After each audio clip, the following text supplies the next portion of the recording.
All right, welcome to the 30-Day Redemption reboot. This is day two of the Mind segment. I'm your host, Kashab, and today's topic is something that I believe is extremely important in light of all that's happening in the world. 30-Day Redemption, our purpose is to make sure that we help others during this time of uncertainty to have a solid and consistent resource for mind, body, and spirit. And so in this mind segment, we have a special guest, Jabrita Shelton, and she's going to take us through the topic of manipulation using trauma. And she's going to go into details. So just make sure that you have any kind of pen and pad that you need because she's going to go through some good information that you need to know about either for the past, for the present, and maybe you can use it in the future. Jabrita has a company, Jabrita Shelton and Co. And she will also be hosting a few workshops through 30 Day Redemption, and we'll give you some information on that later on. Our disclaimer is that the opinions expressed in this presentation are those of the presenter. They do not purport to reflect the opinions or views of the 30 Day Redemption or its members, officers, staff, partners, or advertisers. So, Jabrita, let's get you on. Um, and we will go ahead and probably leave 10 minutes or so towards the end of the presentation for Q&A. So if anyone has questions, you can ask it then. Jabrita, please come on live and give us what you got.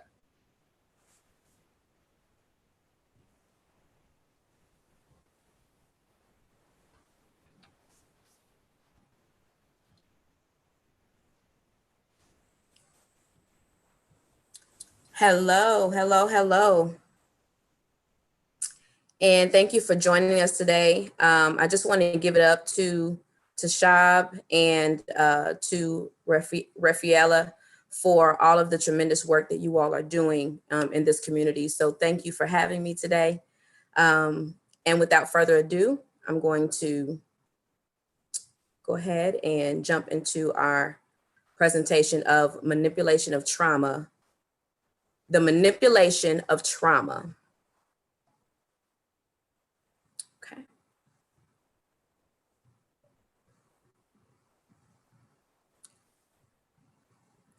All right, so in today's presentation, we're going to be talking about the psychological and emotional manipulation of trauma. We're also going to delve into the ethics behind manipulation, how to protect yourself and your loved ones, and altering thought above emotion. So let's just jump right into it. So manipulation at its best is simply the action of manipulating something or someone in a skillful manner. Let's get into the various forms of manipulation and how they impact us and the ways we can alter thought above those emotions. Here you see a picture, and they say pictures are worth 1,000 words. So I want you to keep this image in your head as we go through this presentation today. And I want you to ask yourself, what do you see? And why was that the first thought that you had when you saw this picture?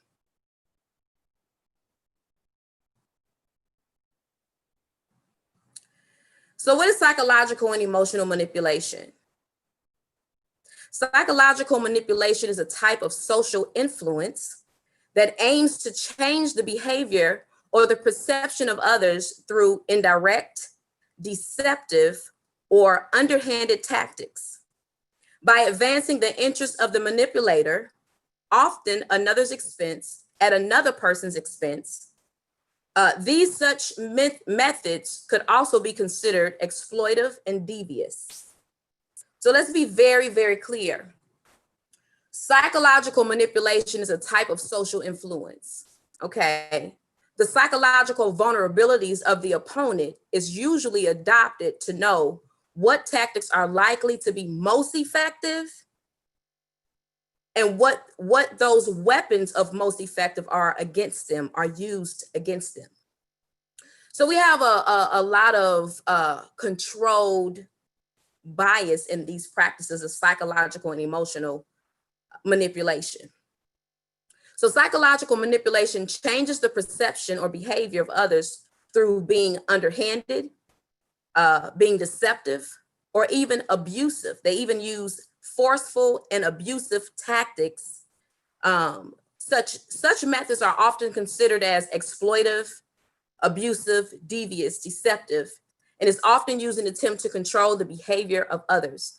As you see today through media, and we'll get a little bit more into that as we go into our PowerPoint presentation, but if you see not only before the riots and the looting, but COVID and previous incidences that has been perpetuated, and all you see is the live action of terror and fear that's impeded upon the psychological and the emotional data of us as human beings. So let me go a little bit further. Psychological and emotional manipulation uses various forms of psychological abuse, such as brainwashing, bullying, emotional blackmail, or even to coerce others into doing something that they would not naturally or normally do. It's also known as emotional manipulation. So again, keep that image in your mind as we're going through our slides, because there's going to be a Q&A at the end, and I really want you to understand what is happening in our world today. So let's talk about how does psychological and emotional manipulation apply to trauma, okay? Trauma, as stated in previous teachings, is the scarring of one's mind in and around a particular area, a particular incident or occurrence in a singular or multiple points of life. When a person has endured traumatic experiences, regardless of the age or stage it has been discovered in life, it has the propensity to leave very distorted impressions on the brain's will, the intellect, and the images stored in its imagination.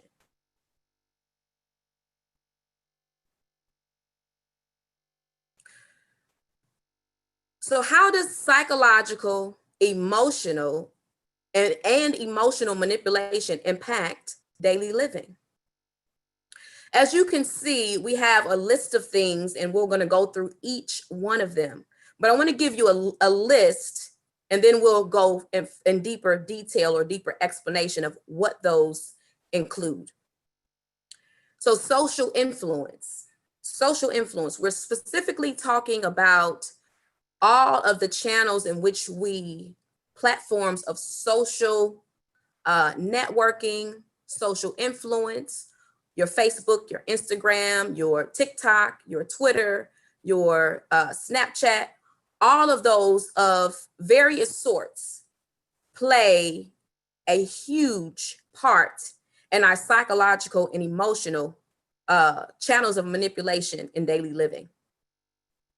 The next one we see is the news feed, CNN, Fox News, for instance. We have, TSR, all of these channels that, impede news of some sort, be it fake news, be it real news, be it truth news, be it lie news, however you want to place it. This is also a form of psychological and emotional manipulation used in daily living. Interaction with others, we're going to go deeper into that. Employment, community, religious institutions, government, history, and the socialite exchange, such as our beliefs, our values, and our morals. Let's go a little deeper. So social influence. In today's society, we have been conditioned to turn to our phones before we turn to the creator. We have been conditioned to turn to our phones before we turn to greet our loved ones, even before we do the necessary things to prepare ourselves for our day. I want you to ask yourself a question. What do you think is wrong with that?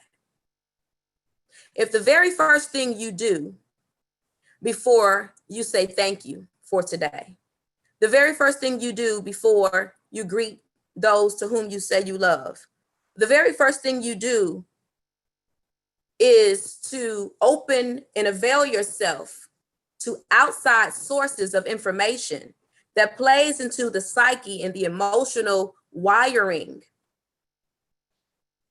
that either puts us closer to the goal for the day or takes us psychologically and emotionally further away. What's wrong with that? Then we're going to talk about the news feeds. Now these platforms feed more fear than faith. Most of you would agree that they feed more lies than they do the truth and expose more bad than they do good. So as we avail ourselves to the feeding into and relying on these sources for information, we inherently and subconsciously begin to act in fear and exemplify the same behaviors we have witnessed as lies. So again, we're talking about the psychological and the emotional manipulation of daily living. Interacting with others. These interactions comes by the way of relationships, the relationships we have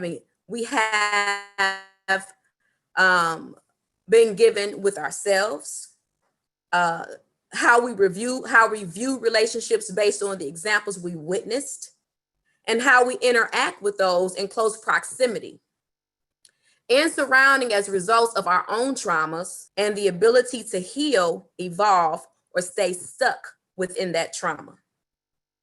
So we're gonna dig a little bit deeper into that interacting with others, because social networking has made it so easy to say that we're actually interacting, but we're not really interacting if the personable contact, actual dialogue, talking, conversating one to another is absent from that process.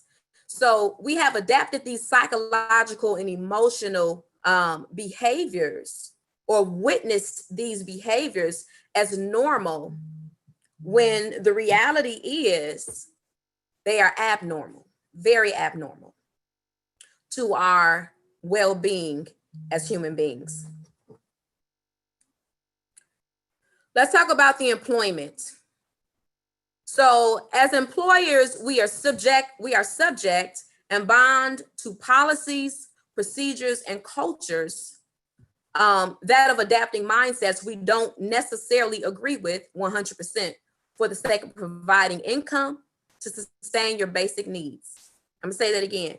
As employees, and many of us are employees, as employees, we are subjected to and bound to policies and procedures of and cultures of adapting mindsets we don't necessarily agree with 100% for the sake of providing income to sustain our basic needs. Because of this, we have people who give themselves thinking, power, and submit to a total control in thought and deed, not for your life or your well-being, but leaving little to nothing left for yourself. Many of us work jobs that we have been in, titles and positions that we have held over, 5, 10, 15, 20 years. And in doing so, what I realized and what we begin to realize is shared association. We begin to pick up mindsets of those to whom we are around. They usually say that you can always tell who you are by the 5 people that you have around you.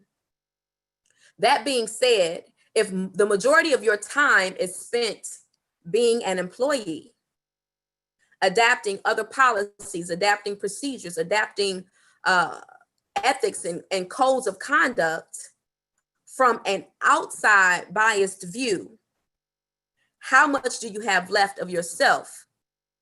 Or how much do you give yourself outside of that psychological or emotional environment of manipulation? Let's talk about community.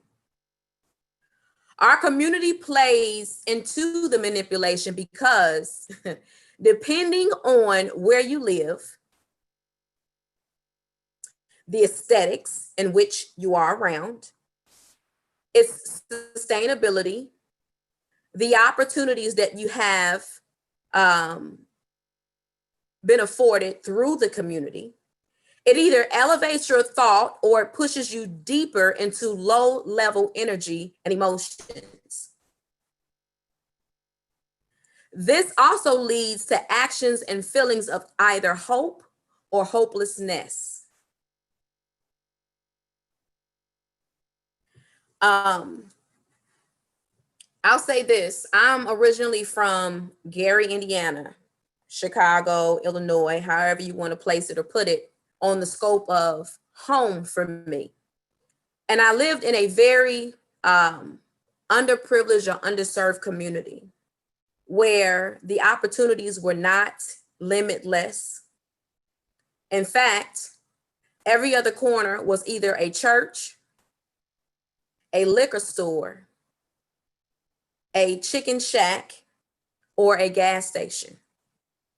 And those were the things in which I was conditioned to believe because of the aesthetics, which play a huge part. Most people don't realize how aesthetics plays into the psyche or to the psychological or the emotional uprising or downrising of how you set the tone in your day-to-day living.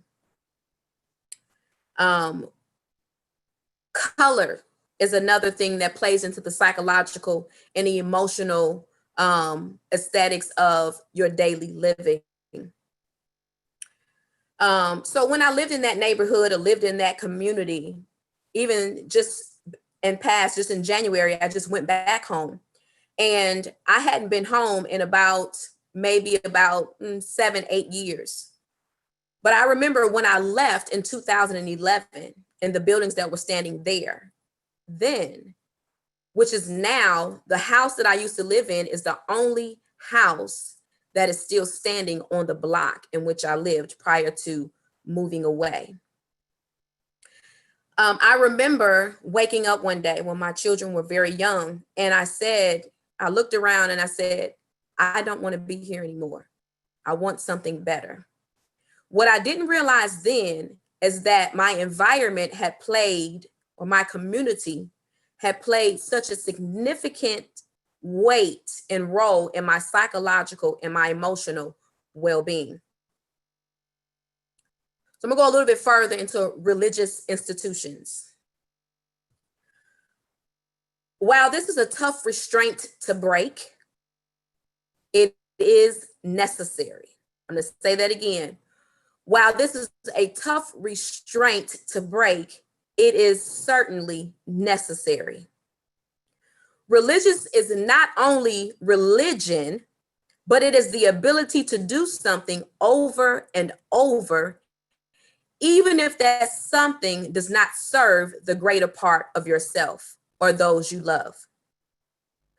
Within religious institutions, you give up your free thought for the exchange of a philosophy that either enhances your life or restricts you through bondage, such as bondage of spirituality, emotionally, and in many cases, financially.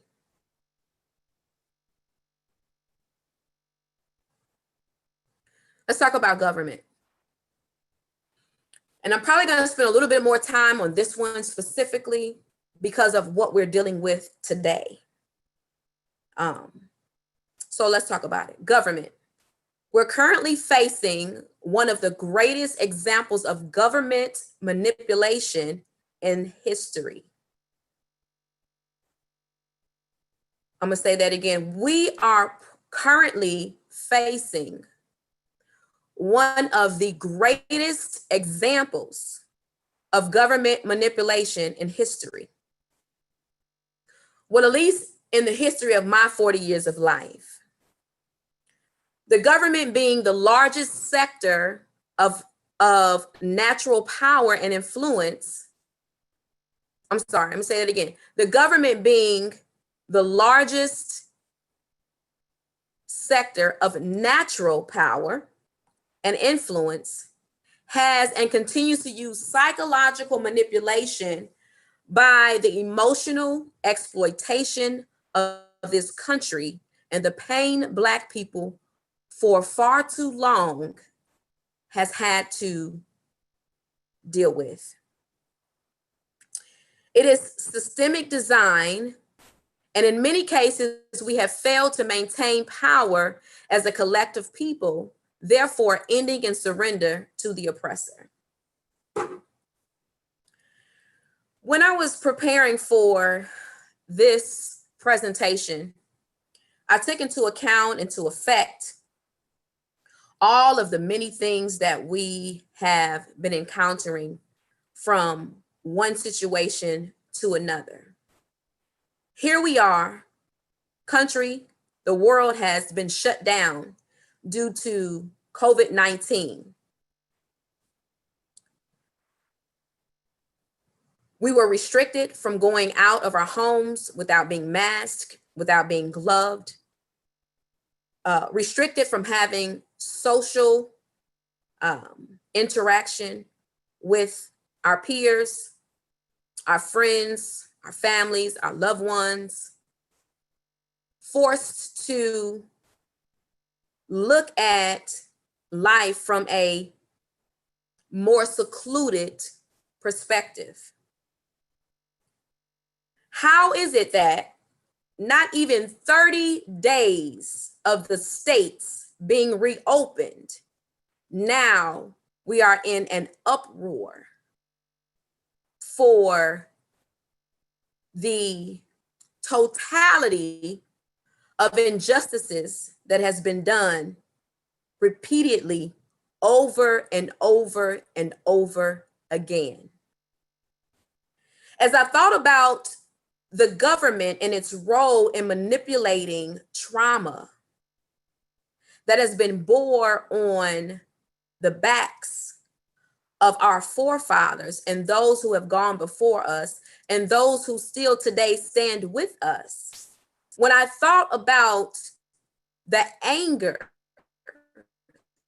the energy that is infused in the earth at this time, particularly, I had to make one of two choices because I was angry, not because I don't believe in what they are fighting for, what our people are fighting for, but because I believe that there is a systemic design attached to what is happening right now. And while many of us stood by and tried to comply with the things that we were being told, the government had a different and an alternative motive in why they were doing what it is that they were doing behind COVID-19. So please understand that psychological and emotional manipulation comes from those who are in power, understanding because they have spent a surmountable amount of time studying the opponent, studying their prey, studying those people to whom they are planning to go in with a strategy in place, a strategy in mind to impede their own thoughts above what seems to be your free will. We'll go a little bit deeper into history, the history. As it has been said, history repeats itself. I would like to challenge that saying today by challenging you to think about it in this way particularly.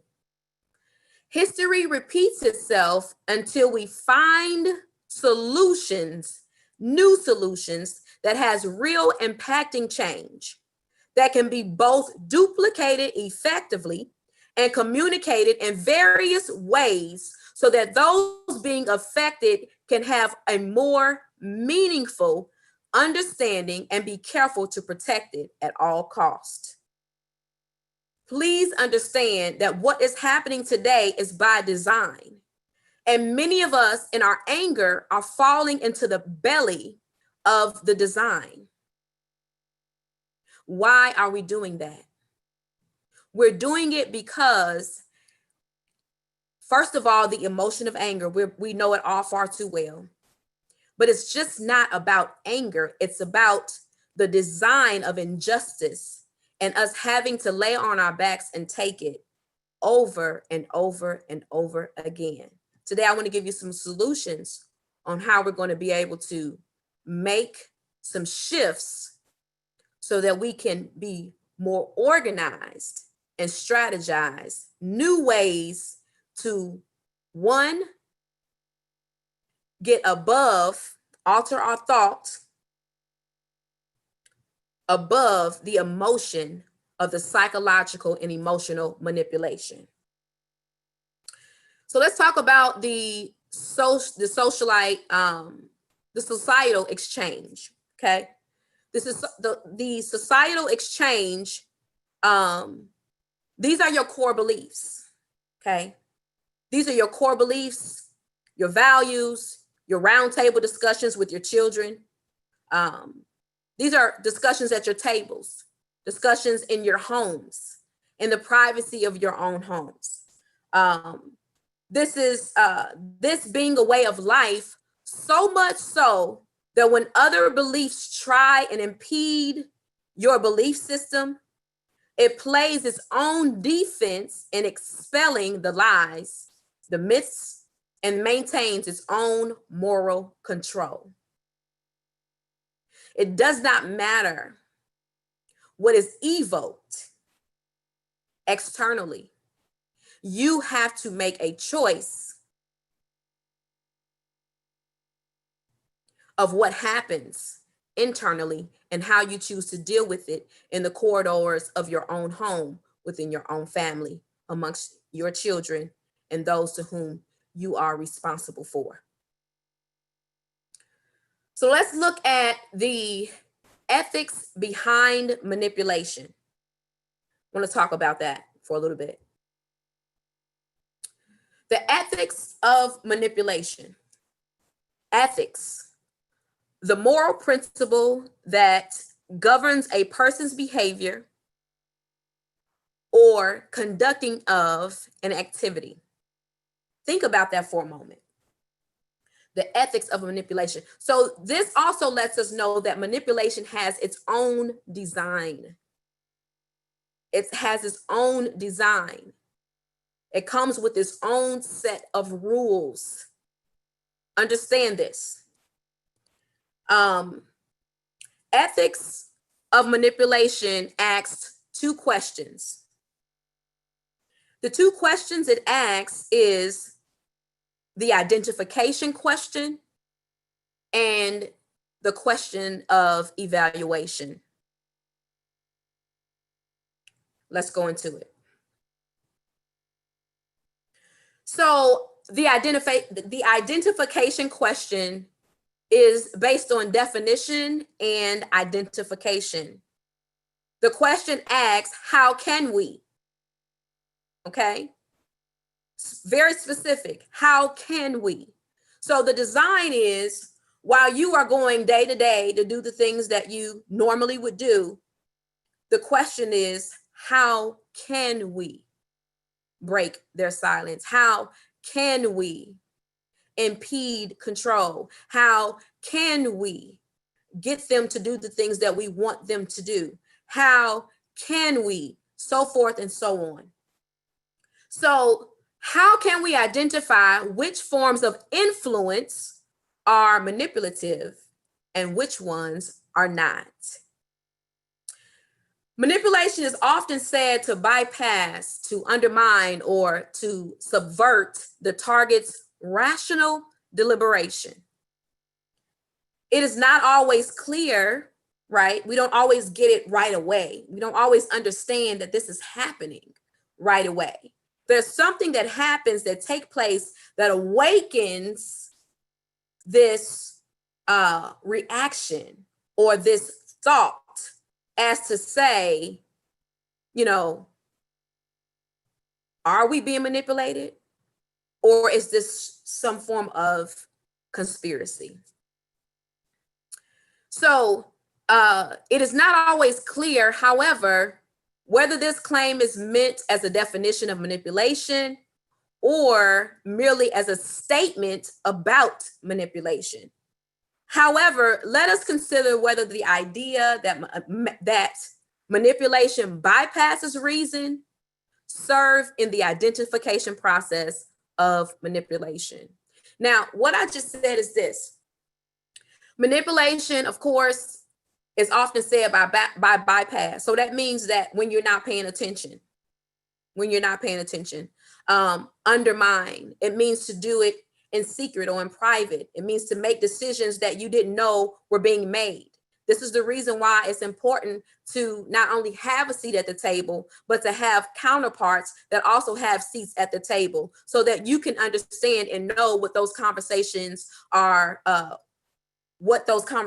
being said. And also you can also know when you need to inject your thought or your perspective so that decisions are not made on your behalf. And then you're caught in the end to deal with the decision that you never made. Or subvert, targets rational deliberation. So think about it this way. The target, if we look at the world and we look at the history of the world and the demographics of, all the things that we're dealing with now, who is the target? Who is being affected? Who has been the most affected by the deliberate injustices, the deliberate laws impeding on the constitutional rights of its people, of its kind? Let's go a little bit further.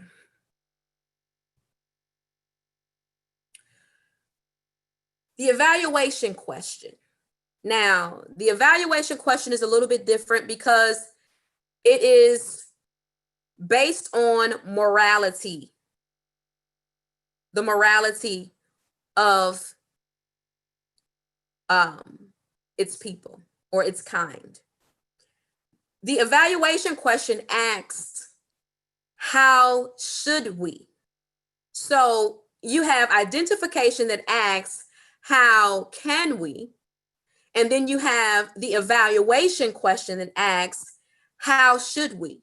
So how should we deal with the situation? How should we be thinking about or strategizing or organizing moving forward? How should we be looking into the undermining bias of its government and how it is affecting its people? So it is a question of morality.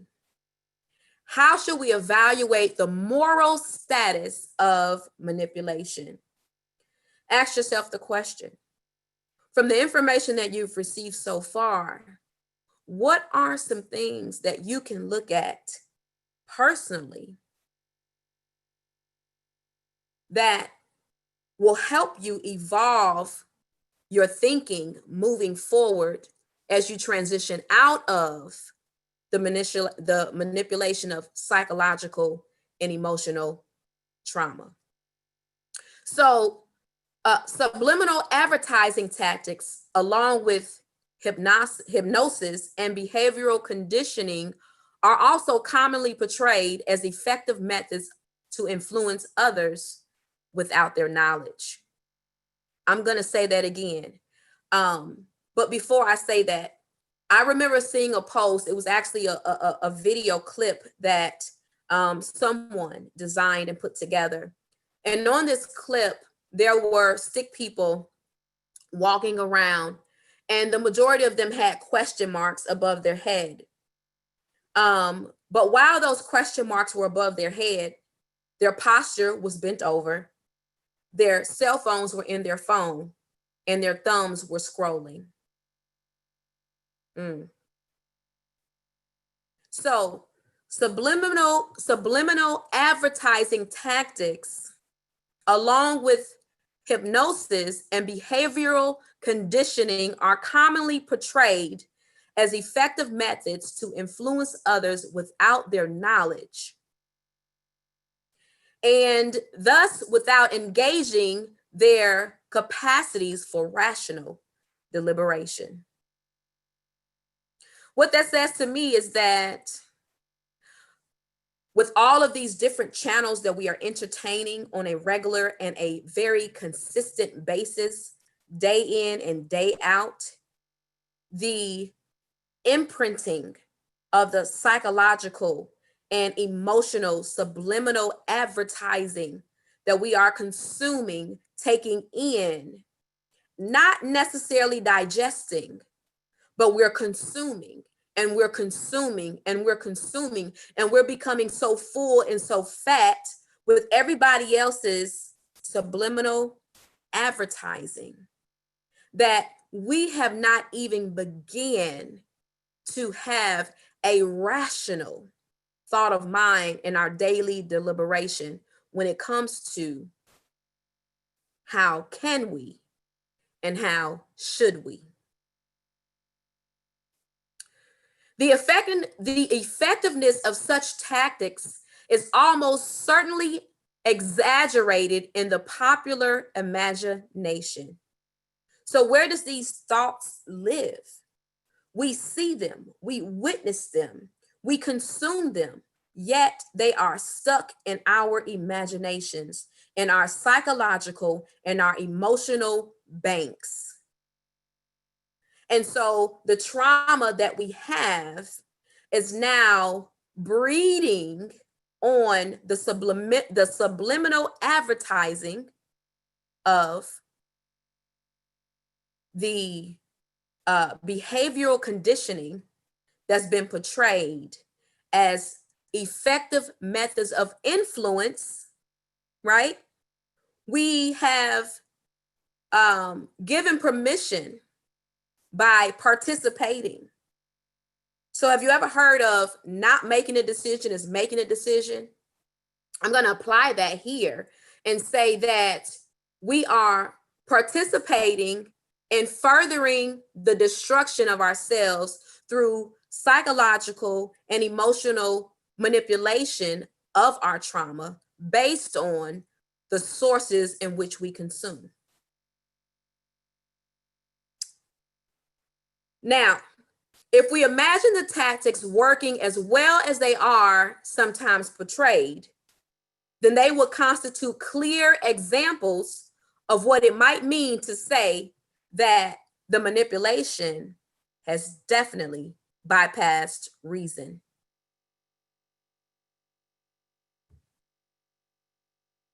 Now, I want to talk a little bit about gaslighting. And though I didn't put it in the front of our PowerPoint, I thought it was very efficient and it would be very effective for you to understand what gaslighting is, in addition to understanding manipulation of trauma.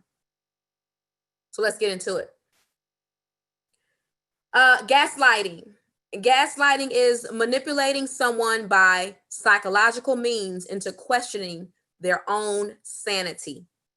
What do you have today? What have we been told time and time again? I'll take, for instance, for an example, the angry Black woman, right? I have heard that so many times, and the more and more I've heard it, it has made me, I would say it has made me have a different thought of perspective, but it also really made me upset to think that that was the narrative of a woman who understands her power and a woman who understands her place in the earth, and who understands her position in protecting that which she loves. So because she gives emotion, because she shares how she feels, because she has an opinion, now she is being made to be believed as the angry Black woman. So in that, for a long time, we have questioned our own sanity. We've questioned, am I really the angry Black woman? Is it impossible for me to submit, and so forth and so on? That's another subject for another day. However, it plays into the psychological and the emotional manipulation of trauma. Okay. So gaslighting, manipulating someone by the psychological means into questioning their own sanity. When we look at what's happening today in the world, you have, media, again, have silenced, the injustices of Black people. And now what they're doing is they're smothering it by saying, let's look at the looting. Let's look at the rioting. Oh, they're burning down buildings. They're doing this. They're doing that. And or to go a bit further, the decisions that were being made, the strategies that were being made at tables in rooms that we didn't have a seat at during COVID-19, that now opens up a whole nother agenda of injustices. And so that being said, we're questioning ourselves. We're judging our counterparts. We're judging our sisters and our brothers based on their ability to express themselves in ways that many of us want to act and respond. But because of our own responsibilities and our own level of maturity and understanding, we choose not to. So let's go a little bit further. Gaslighting. Here's a few examples or a few samples of what gaslighting looks like, right? So these are questions that impede in the sanity of manipulation. Just take a look real quick. And if you can see them, they are, give me one second.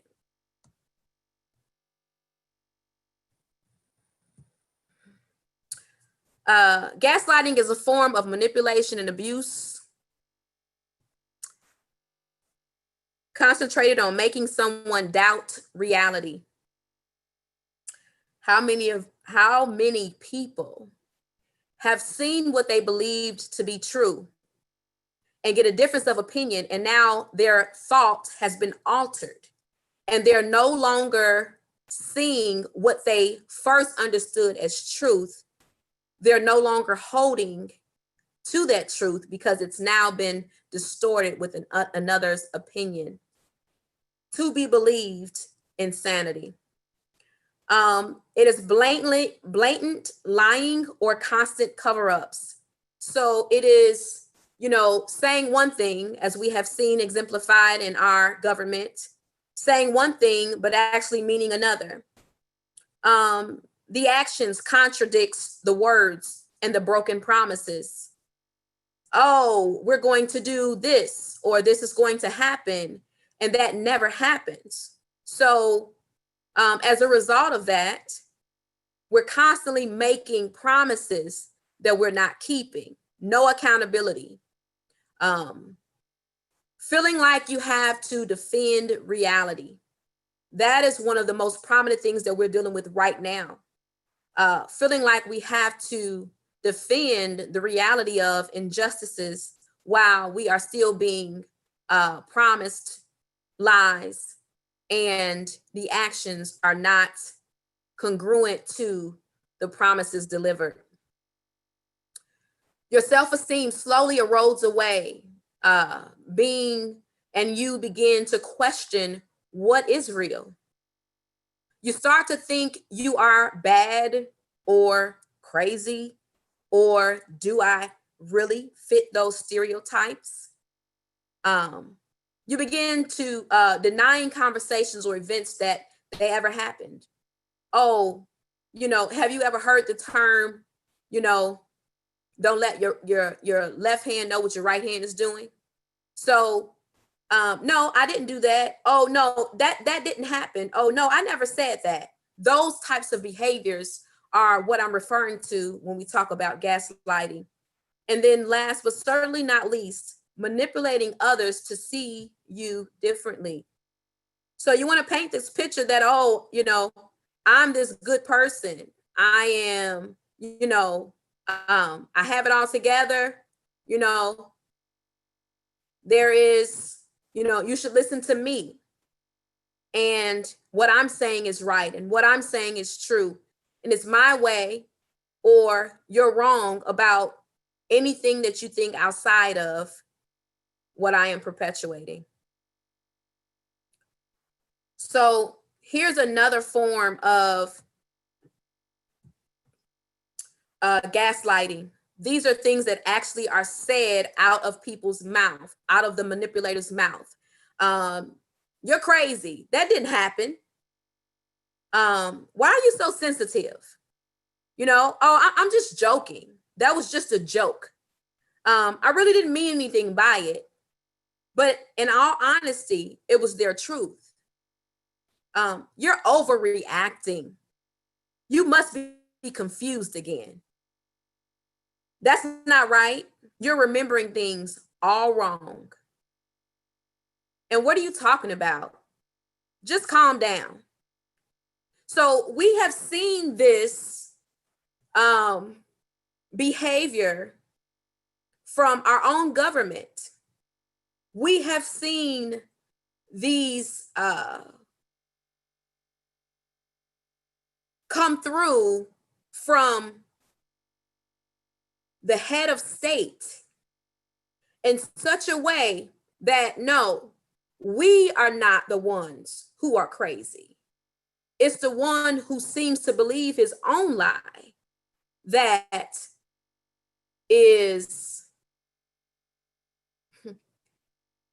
confused, because we are not the ones confused. So psychological and emotional manipulation comes in various forms. It plays on our trauma. It plays on the historical and all of those many sources that I had given you a few slides up. It plays on the will and the intellect of those to whom they deem inferior to their power and to their significance. With these statements being said, at the time you become aware or woke to the manipulation, you would have been so deep into it that you almost feel guilty for thinking anything other than your initial thought. That's so deep to me, so deep. Gaslighting imposes emotions of superiority, supremacy, guilt. It creates illusions. It demolishes confidence. It brings confusion and uncertainty. It empowers fear and frowns upon freedom of speech, thought, or exercise right. Its dominance is control and power. And the power it has, the more power it has, the more it takes.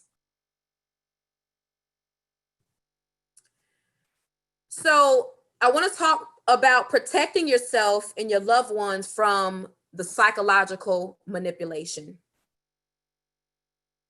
And here's what that looks like. So in order for us to protect ourselves and our loved ones from the psychological and the emotional manipulation of trauma, we have to be willing to uncover our trauma. Lies hide in the dark. Then they're smothered by secrets, and secrets destroy lives. I'm going to say that again. Lies hide in the dark. Then they're smothered by secrets, and secrets destroy lives. So we have to uncover our trauma. We have to be transparent in the conversations we have with each other, in the conversations we have with our children, with our spouses, with our partners, with our community, with our village.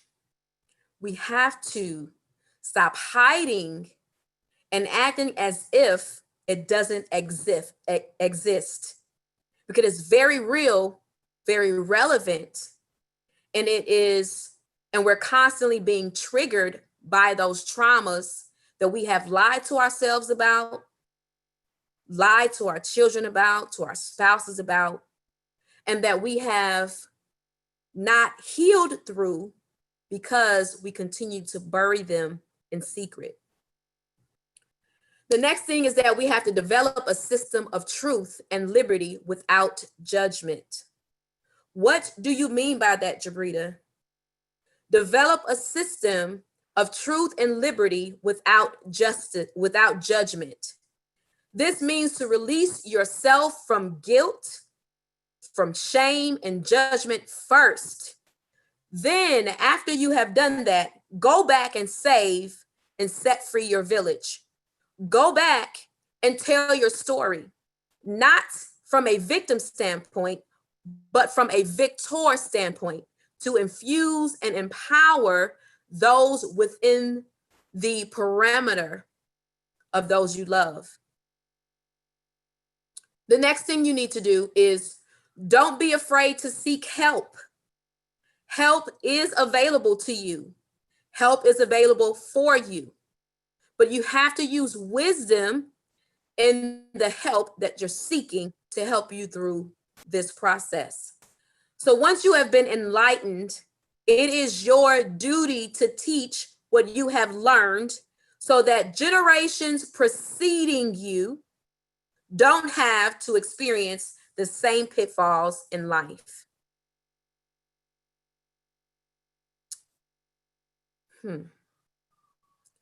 This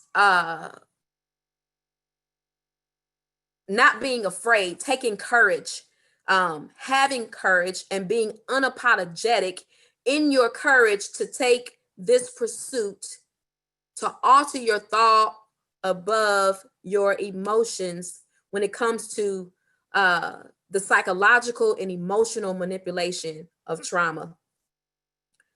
The next one is to have honest conversation. Have honest conversation. I'm almost done wrapping it up. I know my time is coming to a close.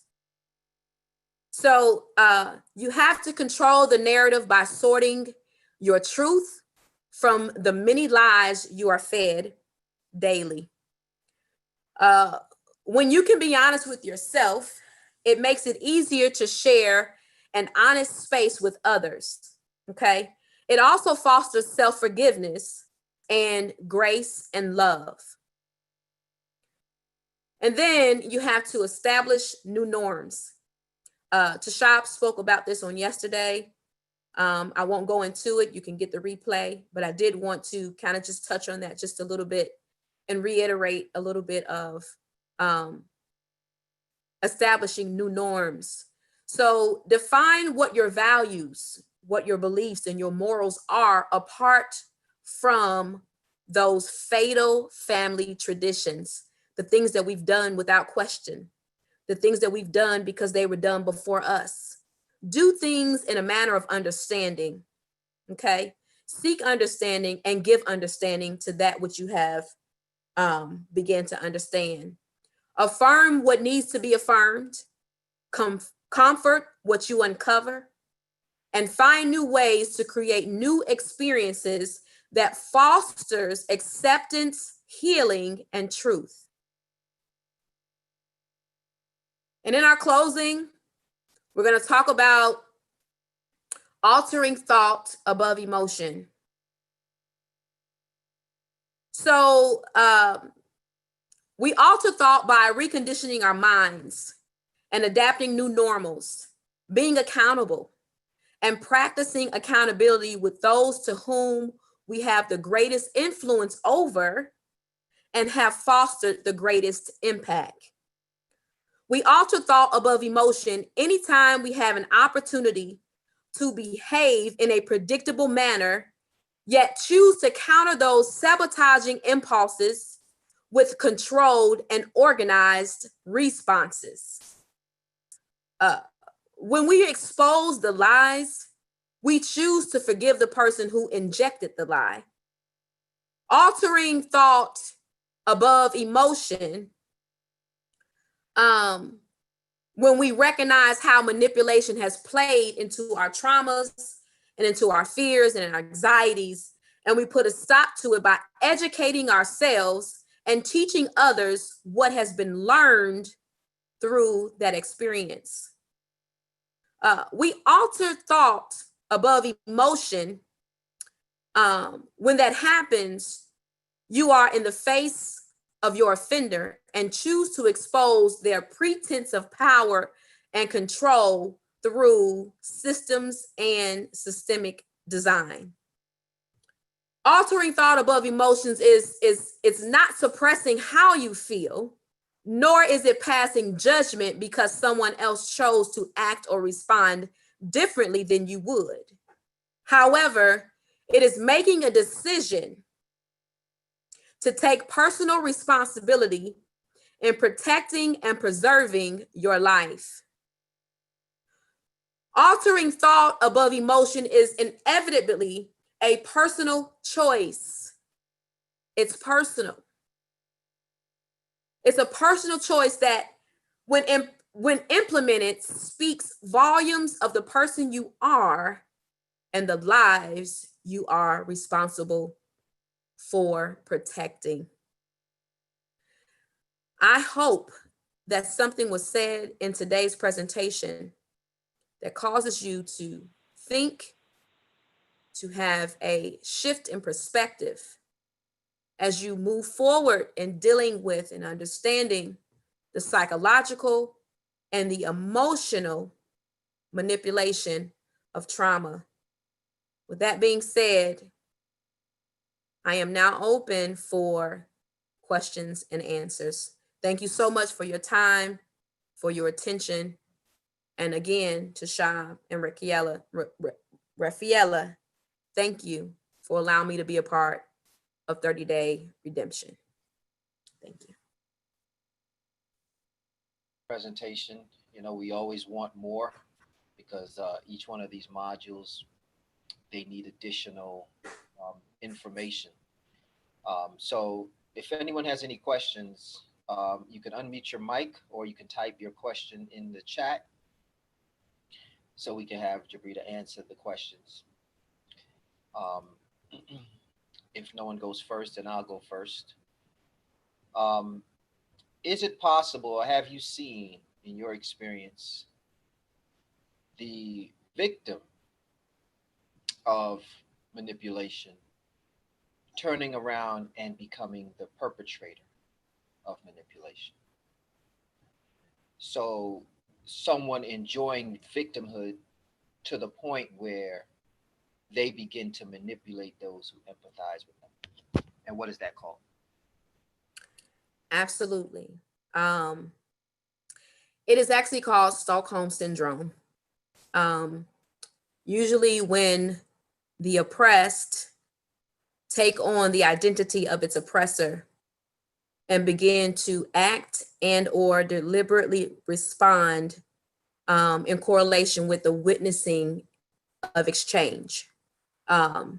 So to say that it is definitely possible for the victim to take on the perspective of its oppressor and in turn say, let me say it like this.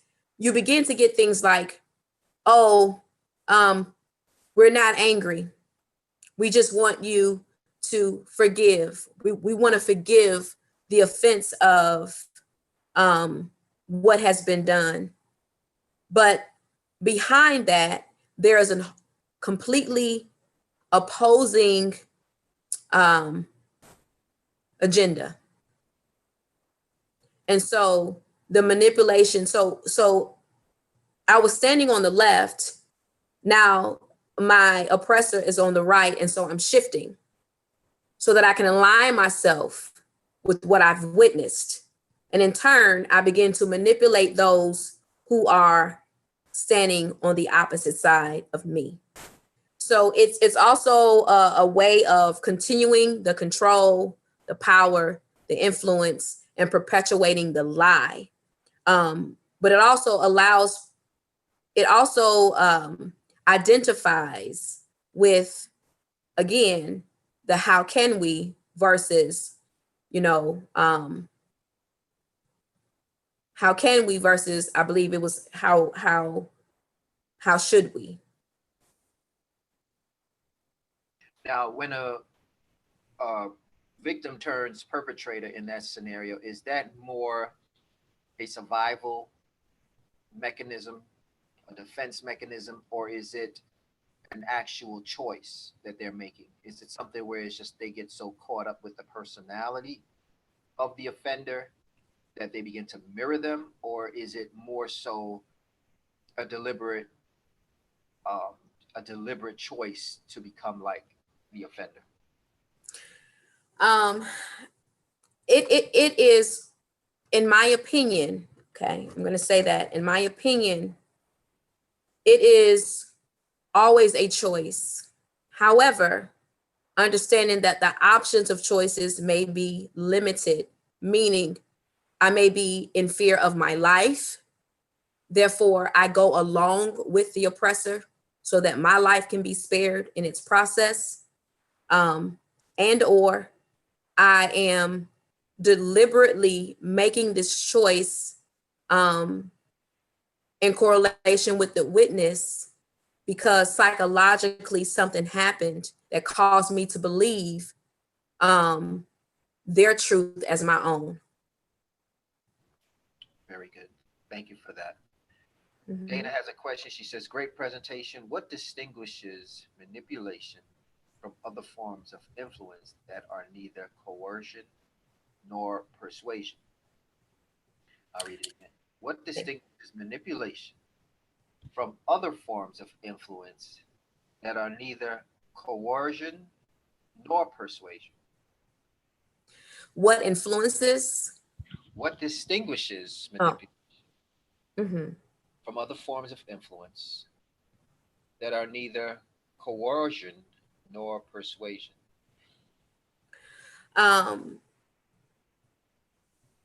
Again, in my opinion, it is distinguished through inherently how you feel about yourself. So, self-esteem, the confidence or the ability to make an altering choice and be able to deal with the consequences of that choice. And also being in a position where you're not certain about the choice that needs to be made. So as it relates to something that we see right now, we're dealing with, people being torn or people saying, and I'll just go this by an example. Some people say, oh, well, you have this platform. You should be speaking. Nobody should be silent. Nobody should not be saying anything. You know, dealing with what we're dealing with now. Yet you have people who have chosen to not play into, you know, what's happening, but use it in a different way. So I think it goes along with, your self-esteem, your ability to make, those decisions, and also your ability to know which decision is the best one for you to make. I hope that answers your question. Dana, can you just send us an indication if that was the answer, or if you want to structure the question again, we could come back to it. We're going to go over a little bit because I think the Q&A is going to be very important for any clarity that anyone needs. So we're going to go over a little bit. I can't hear you very well, We're Tashak. just gonna go over a little bit so that we could get all the questions answered in case anyone had a question that they want to ask. Okay. But I was saying, Dana, if that answers your question, oh, she said yes, thank you. Okay, perfect. All right. Did anyone else have any questions for Jabrita in regards to this subject, or does anyone have any comment? You can type it, or you can unmute your mic and you can ask the question.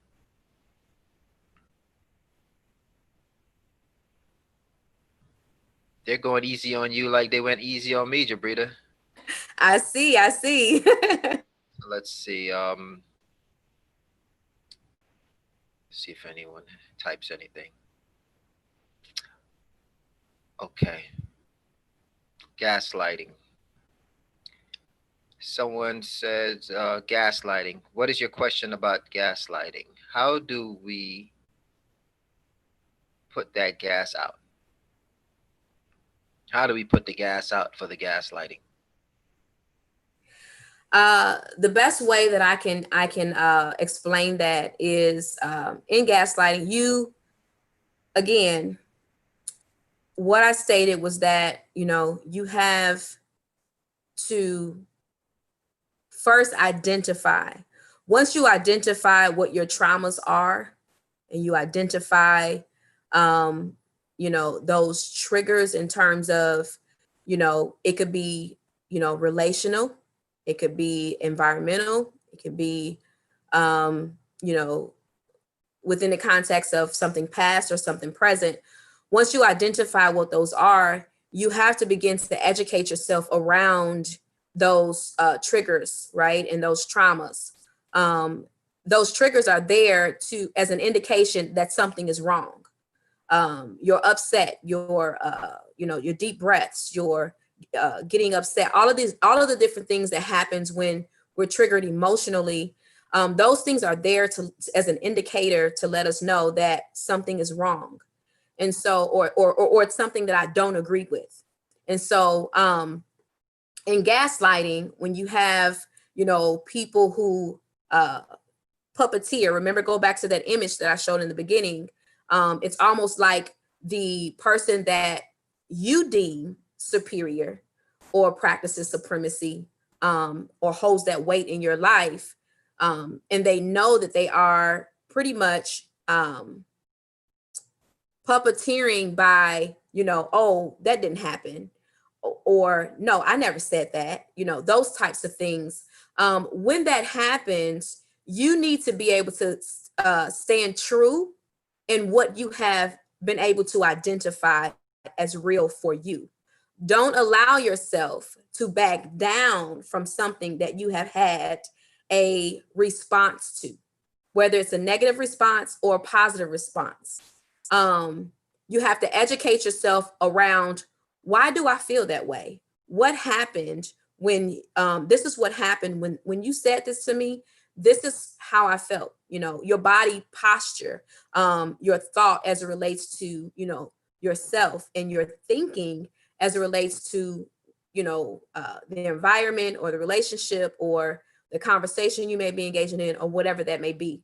So in order for you to be able to really navigate through those gaslighting experiences, is for you to educate yourself about where you are in your process, educate yourself and get honest with what your triggers are, what your traumas are, and then stand in your truth when those things come up, when they take place, not to be combative, but to be assertive in your truth of understanding of where you are in that process. So for instance, if someone says to you, oh, oh, that didn't happen, but forthcoming that it actually happened, don't say, oh, you know what, maybe you're right, maybe it didn't happen that way. No, this is what I understand from what happened, and be true in that process for you. um and own that, but then also find ways that you can heal that in the process. Excellent. Does anyone else have a question? If not, I have a closing question before we wrap up. Early in the presentation, you mentioned a few of the people who have used manipulation, and it seemed to cover the wide spectrum of just about everybody, be it community, be it government, be it church. Um, I don't know if self was one of the examples, but even self, in just my personal opinion, can be a manipulator, especially if self, not the true self, but the artificial self, the publicly or commercially created self that you are taught to be, begins to persecute the true self, which is your spirit self. But it seems like it comes down to the question of who can you really trust? Who can you trust to not manipulate? And does it put you in a state of um, anxiety, or does it put you in a place of confusion because you can't trust the church, you can't trust the government, you can't trust your neighbor, you can't trust yourself? So the question is, who can you trust to not manipulate you um, Mm. as you go forward? And you want me to come behind that? We could um, do that in a workshop, but I guess yes, that becomes yes. the question, right? Because who Mhm. can you trust is really, I think, the stripping away and the building up of that reality. Um, but if you have a quick answer, I definitely welcome it. Um, that was a mouthful. A lot of layers. A lot of layers, yes, and it definitely will take some digging. But you're right. Very, very relative question to, to who can we trust? And I think it goes back to that, identification question. Um, in so many ways, how can we trust, these sources if these sources are constantly, feeding us those lies? And again, as you stated, in terms of the artificial self and, the spirit self, I think it comes to a point where you have to learn how to really get down to the meat of discovering who you are, in true self, not artificial self, removing the layers of, those family traditions, those social influences, those community indifferences, really stripping away those things and getting down to the meat of who am I really?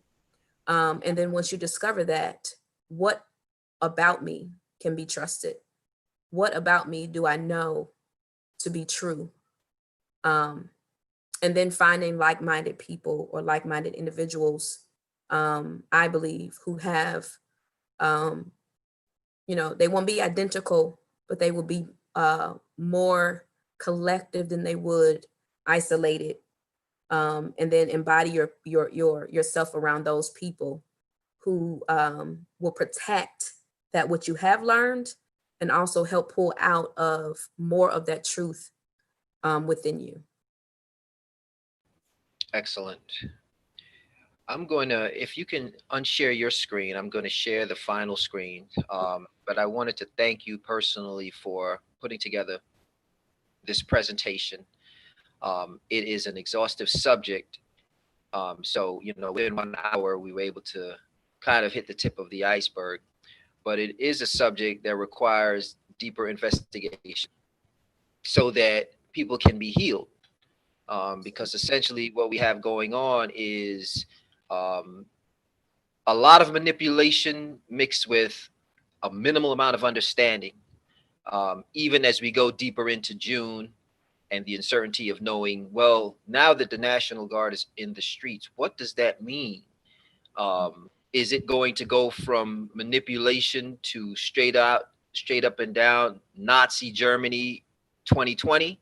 What is next? Mhm. And being able to answer those questions so that people can have confidence in their true self and really know what they're building. But it seems to be a lot of just people feeling around in the dark, hoping that something good will come out of it. And I don't know if that ever worked out. Yeah, I agree. I totally agree, and you're right. Those are, questions that we have to begin to build a new narrative. That's why it's important to have those conversations in the comfort of our homes prior to us going out into, you know, the war. I want to say war zone. It may not be the most fitting word, but it is what it is. So it's important to get clear about those things within ourselves and then to educate those around us so that we can have a strategy and have a plan of how to, move going forward. Excellent. If anyone needs help with that topic of manipulation, or if anyone would like to be able to do a workshop, Jabrita will be hosting a 7-day workshop on trauma and how to deal with trauma. She's going to be hosting that in June, from June 4th to the 20th. Um, and invite you all, I'm sorry, June 4th, 14th to the 21st. That'll be 7 days. Um, invite you all to check in your emails. You'll get an email about any of the upcoming workshops, and feel free to jump in because she's going to go through the various modules and allow you to interact to get your individual questions answered. So if anyone is interested in that, make sure that you're registered. If you have any friends or family you think that can be of benefit, let them also log on, sign up for 30-day redemption, and they'll receive the email as well. Um, so thank you, Jabrita, for that. And anyone is interested in supporting what we're doing at 30-day redemption, no pressure and no obligation, but support what we're doing so we can take it a little further. We're looking to have a bigger platform. We're also looking to have additional guests participate. Anytime there's a 30-day in any month, we'll be doing a 30-day redemption. So we did April, we're doing June, we'll do September, we'll do November. But support what we're doing so that we can continue to expand the platform and expand this work that we're doing. So thank you all. This concludes day 2. Tomorrow we're going to do day 3. Check your emails, share the information, and most of all, use this information, both today, yesterday, and the previous, to help yourself be redeemed from your artificial self. Have a great day. Talk to you tomorrow. God bless. Thank you. Thank you. Thank you.